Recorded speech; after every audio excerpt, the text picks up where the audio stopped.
কিন্তু মইতো মোক দুৰ্ধৰ্ষণ নিচিনা দেখে নেকি? মইতো দুৰ্ধৰ্ষণ নহয়। আমি কোন ইয়াত পাহাৰত থকা কাৰ্বিসকলৰ একেই ষ্টেটাছ যিটো শিডিউল ট্ৰাইবছ হিলছ, সেই ষ্টেটাছটো দিয়াৰ কথা আছিলে। এইটো কেছ পেণ্ডিং হৈ আছে। এই ক্ৰিমিনেল কেছ কেইটামান আছে, এতিয়াও পেণ্ডিং হৈ আছে। এইবিলাকো অতি সোনকালে এইটো কেছবিলাক নোহোৱা হ'ব বুলি আমি আশা কৰিছোঁ। 6 জনগোষ্ঠীৰ জনগোষ্ঠীকৰণটো কেৱল আহোমেই নহয়, প্ৰতি অসমীয়া বিচাৰে। কিন্তু এইটো কথা ঠিক যে আমি মুখ্যমন্ত্ৰী দেৱৰ পৰা আমালৈকে আমি সকলোৱে এটা বিচাৰো যে বৰ্তমান যিকেইটা জনজাতি আছে সেই জনজাতি কেইটাৰ যাতে 0.0001% তেওঁলোকৰ হানি বিঘিনি নহয়। অৰ্থাৎ আমাৰ ইতিমধ্যে থকা প্ৰতিটো জাতিৰ জনগোষ্ঠীয়ে যিকেইটা জনজাতিৰ ৰূপে স্বীকৃত, তেওঁলোকে পাই অহা সুবিধা, তেওঁলোকে পাই অহা সংৰক্ষণ, তেওঁলোকে পাই অহা সুৰক্ষাৰ এক বিন্দু হানি বিঘিনি নোহোৱাকৈ আমাৰ প্ৰত্যেক 6 জনগোষ্ঠীৰ যি দাবী কৰিছে প্ৰত্যেকে সেইটো বিচাৰিছে। মুখ্যমন্ত্ৰী মহোদয়ে সেইটো বিচাৰিছে। গতিকে আমি আশাবাদী যিবিলাক সাংবিধানিক কথা থাকে, যিবিলাক অন্যান্য যিখিনি কাম আৰু হোৱাটো খুবেই জৰুৰী, সেইখিনি তাৎক্ষণিকভাৱে হোৱাটো প্ৰত্যেক অসমীয়াই বিচাৰে, প্ৰত্যেক আহোমে বিচাৰে। মই এগৰাকী আহোম যুৱক হিচাপে বিচাৰো। গতিকে তাত কোনো ক'বলৈ দ্বিধাগ্ৰস্ততা নাই। কিন্তু এইটো কথা আমি নিশ্চিত প্ৰদান কৰিছো যে আমিও বিচাৰো যে কাৰো হানি বিঘিনি নহওক। কাৰণ আহোমৰ কথাই এইটো যে সকলোৰে বিকাশ, সমবিকাশ। চাউলুং চুকাফাই যিটো মন্ত্ৰ আমাক শিকাই গৈছে যে সকলোৰে সমবিকাশ হ'ব লাগে, কাৰো হানি বিঘিনি হ'ব নালাগে। গতিকে সেই সূত্ৰতে আমি সকলোৰে উন্নয়ন বিচাৰিছো, বিকাশ বিচাৰিছো, আৰু যাৰ যি প্ৰাপ্যৰ যোগ্যতা আছে তেওঁলোকক সকলোৱে জনগোষ্ঠীৰ স্বীকৃতি পোৱাটো বিচাৰিছো। ইয়াত পাহাৰত থকা কাৰ্বিসকলৰ একেই ষ্টেটাছ যিটো শিডিউল ট্ৰাইবছ হিলছ, সেই ষ্টেটাছটো দিয়াৰ কথা আছিলে। এইটো এইবাৰ আমি তেনেকুৱা দেখা নাই। এইটো বিল অহাটো আমি দেখা নাই। কিন্তু আমি আশাবাদী এইটো অতি সোনকালে ৰূপায়ণ হ'ব বুলি আমি আশা কৰিছোঁ। লগতে আমাৰ কেডাৰসকলৰ যিবিলাক ক্ৰিমিনেল কেছ পেণ্ডিং হৈ আছে, এই ক্ৰিমিনেল কেছ কেইটামান আছে, এতিয়াও পেণ্ডিং হৈ আছে। এইবিলাকো অতি সোনকালে এইটো কেছবিলাক নোহোৱা হ'ব বুলি আমি আশা কৰিছোঁ।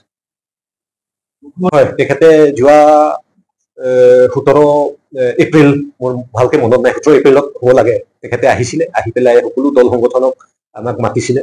ভৈয়ামত থকা সকলো কাৰ্বিসকলৰ দল সংগঠনক মাতিছিলে। সেই তেতিয়া আমাক কথা দিছিলে যে এই দুটা দফাটো এটা নিৰ্ধাৰিত সময়ৰ ভিতৰত এইটো ৰূপায়ণ কৰিম বুলি কথা দিছিলে। আৰু সেইমতে আজি এইটো এটাটো হ'ল, আৰু এটাটো আমি অতি সোনকালে এইটো ৰূপায়ণ হ'ব লাগে বুলি আমি অনুমান কৰিছো বা আশা কৰিছো। আৰু পৰৱৰ্তী সময়ত আমি মুখ্যমন্ত্ৰী ডাঙৰীয়াক লগ কৰি পেলাই এইটো বিষয়ে তেখেতক আমি ৰিমাইণ্ড কৰিম। আৰু আমি সম্পূৰ্ণ আশাবাদী এইটো হ'ব। কিছুমান গুৰুত্বপূৰ্ণ দফাটো উদাহৰণ হিচাপে আমাৰ এইটো 125th এমেণ্ডমেণ্ট, এইটো 125th এমেণ্ডমেণ্টো এইটো অতি শীঘ্ৰে হ'ব। অনাগত উইণ্টাৰ পাৰ্লিয়ামেণ্ট উইণ্টাৰ ছেশ্যনত সেইটো বিলটো লোৱা হ'ব বুলি আমি আশাবাদী। আমাক কথা দিছিলে। আৰু আমাৰ অসমৰ chief minister doctor Himanta Biswa Sarma ডাঙৰীয়া আৰু আমাৰ কাৰ্বি আংলং অট'নমাছ কাউন্সিলৰ CM ডক্টৰ তুলিৰাম ৰহাং ডাঙৰীয়া, তেওঁলোকে যেনেকুৱা ধৰণৰ প্ৰতিশ্ৰুতি দিছে বা আমাক কথা দিছে, তেনেকুৱা ধৰণে এটা এটাকৈ আমাৰ ক্লজবোৰ ইমপ্লিমেণ্টেশ্যন কৰি আছে। আৰু আমাৰ এই আৰ্টিকল 244A সেইটো বিষয়ে তেওঁলোকে গুৰুত্ব সহকাৰে লৈ আছে। আৰু আমি আশাবাদী যে আমাৰ গোটেইখিনি আমাৰ 2021 4 ছেপ্টেম্বৰত যিটো আমাৰ একৰ্ডখনত প্ৰত্যেকটো দফা অতি শীঘ্ৰে ইমপ্লিমেণ্টেশ্যন সোনকালে কৰা হ'ব বুলি আমি ভাবোঁ। আৰু আমি যোৱাকালি যিটো আছাম কেবিনেটত যিটো আমাৰ কাৰ্বি ৱেলফেয়াৰ অট'নমাছ কাউন্সিলৰ যিটো বিল, সেইটো যিটো এপ্ৰুভ কৰিছে কেবিনেটত, সেই এপ্ৰুভ কৰাৰ বিষয়টো আমাক আগতীয়াকৈ তেওঁলোকে আমাক প্ৰতিশ্ৰুতি দিছিলে যে আমি সেইটো সোনকালে কৰিম বুলি। কোৱা ধৰণে যোৱাকালি সেইটো যিটো এপ্ৰুভ কৰা হৈছে। গতিকে আমাৰ অহা যিটো পাৰ্লিয়ামেণ্ট ছেশ্যনত যিটো কিবা বিলটো ল'ম বুলি কৈছিলে আমাৰ 125th এমেণ্ডমেণ্টৰ, সেইটোও হ'ব বুলি আমি আশাবাদী। গতিকে আমি 6টা সংগঠনে যিবোৰ একৰ্ডত যিমানটো ক্লজ আছে, এই ক্লজ সম্পূৰ্ণভাৱে এইটো ইমপ্লিমেণ্ট হ'বৰ কাৰণে যিমান পাৰোঁ আমি চেষ্টা কৰি আছো। আৰু আমাৰ CM ছাৰ ডাঙৰীয়া আৰু আমাৰ আছাম চিফ মিনিষ্টাৰ হিমন্ত বিশ্ব শৰ্মা ডাঙৰীয়া, তেখেতৰ লগত আমি আলোচনা মৰ্মে গোটেইখিনি দফাবোৰ আমি শীঘ্ৰে কৰিবৰ কাৰণে আমি কাম কাজ কৰি আছো। আৰু আমি পৰাপক্ষত আমি গোটেইখিনি দফাত MLA ইলেকশ্যনৰ আগে আগে বহুতখিনি আপোনালোকে দেখি পাব। প্ৰতিটো ক্লজৰ কাৰণে আমি এতিয়া আলোচনা কৰি আছো। গতিকে শীঘ্ৰে আমাৰ ইমপ্লিমেণ্টেশ্যন হোৱাৰ কাৰণে আমি চেষ্টা কৰি আছো।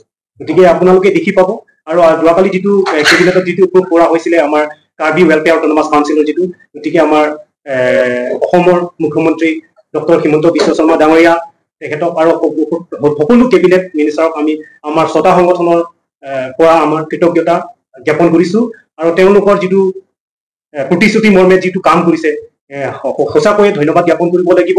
আৰু আমাৰ 6টা সংগঠনক যি ধৰণে আমাৰ একতৰ বিষয়ে গুৰুত্ব সহকাৰে তেওঁলোকে লৈছে, এই গুৰুত্ব সহকাৰে লোৱাৰ কাৰণে আমাৰ সকলোৱে আমি 6টা সংগঠনৰ সকলো মেম্বাৰ্ছে আশাবাদী যে তেওঁলোকৰ যিবোৰ প্ৰতিশ্ৰুতি দিছে সেইবোৰ সকলো সম্পূৰ্ণ কৰা হ'ব। আৰু আমাৰ কাৰ্বি আংলং অট'নমাছ কাউন্সিলৰ CM ডক্টৰ তুলিৰাম ৰংহাং ছাৰৰ নেতৃত্বত আমাৰ কাৰ্বি আংলঙৰ যিবোৰ ডেভেলপমেণ্ট কাম কৰি আছে আৰু আমাৰ ক্লছৰ আমাৰ একতত তেওঁ এজন স্বাক্ষৰকাৰী, গতিকে তেওঁ গুৰুত্ব সহকাৰে লৈছে। গতিকে তেওঁলোকৰ কাম কাজত আমি সম্পূৰ্ণ সন্তুষ্টি আৰু তেওঁলোকৰ নেতৃত্বতে গোটেইখিনি আমাৰ দফাবোৰ সম্পূৰ্ণ হ'ব, ইমপ্লিমেণ্টেশ্যন হ'ব। আৰু আমাৰ 6টা সংগঠনৰ যিবোৰ কেডাৰ্ছ ৰিহেবিলিটেশ্যনৰ বিষয়ে তেওঁলোকে পদক্ষেপ লৈ আছে। আমাক কিছুমান ক্ষেত্ৰত আমাক অতি শীঘ্ৰে আমাৰ কাৰণে কেডাৰ্ছ ৰিহেবিলিটেশ্যনৰ পেকেজ আমাক দিয়া হ'ব বুলি তেওঁলোকে প্ৰতিশ্ৰুতি দিছে। সেই প্ৰতিশ্ৰুতি তেওঁলোকে সম্পূৰ্ণ কৰা হ'ব, এইটো আমাৰ সম্পূৰ্ণ বিশ্বাস। আৰু আমাৰ যিটো সোনকালে আমাৰ কাৰ্বি আংলঙত সকলোৱে বিচৰা আৰ্টিকল 244A অট'নমাছ কাউন্সিলৰ অট'নমাছ ষ্টেট, সেইটোও শীঘ্ৰে তেওঁলোকে কৰা হ'ব বুলি তেওঁলোকে আমাক কৈছে। গতিকে সেইটোও আমি আশাবাদী। গতিকে আপোনালোকৰ যোগেদি মই অসমৰ ৰাইজক এটাই জনাব বিচাৰিছো যে সকলোৱে আমাৰ যিটো ডক্টৰ হিমন্ত বিশ্ব শৰ্মা ডাঙৰীয়া চিফ মিনিষ্টাৰ তেখেতৰ নেতৃত্বত আমাৰ অসমৰ সকলো জাতি জনজাতি সকলো সম্প্ৰদায়ক একত্ৰিতভাৱে তেওঁলোকে আগবাঢ়াই যাবৰ কাৰণে তেওঁ যিবোৰ গুৰুত্ব দিছে, গুৰুত্ব সহকাৰে লৈছে, সেই গোটেইখিনি আমি তেওঁলোকৰ সহায় সহযোগিতা আমি কৰি যাম। আৰু আমাৰ 6টা সংগঠন কেডাফৰ যোগেদি তেওঁলোকৰ লগত আছো। আৰু আমাৰ কাৰ্বি আংলং অট'নমাছ কাউন্সিলৰ CM ডক্টৰ তুলিৰাম ৰংহাং ডাঙৰীয়া তেওঁলোকৰ নেতৃত্বত আমি সকলো সহায় সহযোগিতা কৰি যাম। আৰু কাৰ্বি আংলঙত সঁচাকৈয়ে আমাৰ এটাকৈ আমাৰ সপোনবোৰ সম্পূৰ্ণ হ'বলৈ গৈ আছে। বহুতখিনি শান্তি হৈছে আৰু অনাগত দিনত আমাৰ 6টা সংগঠনৰ যিবোৰ আশা আকাংক্ষা সম্পূৰ্ণ হ'ব বুলি মই সম্পূर्ण বিশ্বাস। में कि 6 जनगोष्ठी अभी ट्राइबल होने के लिए वो लोग डिमांड कर रहे हैं। देखिए हम लोग अभी जब स्वाधीन हुआ भारत, उस टाइम से हम लोग बैकवर्ड का कास्ट है, हम लोग 14 कास्ट हम लोग बैकवर्ड का है, हम लोग ST है। लेकिन वो लोग अभी देखिए आसाम को 100 बरस राजत्व करने वाला आदमी सब अभी ST बनने के लिए वो लोग कोशिश कर रहा है। इसीलिए हम लोग असम सरकार और भारत सरकार को हम लोग बोल देता हूँ कि आप लोग ये अगर बिल पास करेगा, हम लोग देखिए इसमें आग जल जाएगा। सीधी बात है। और जनजाति का मर्यादा कभी नहीं मिलेगा।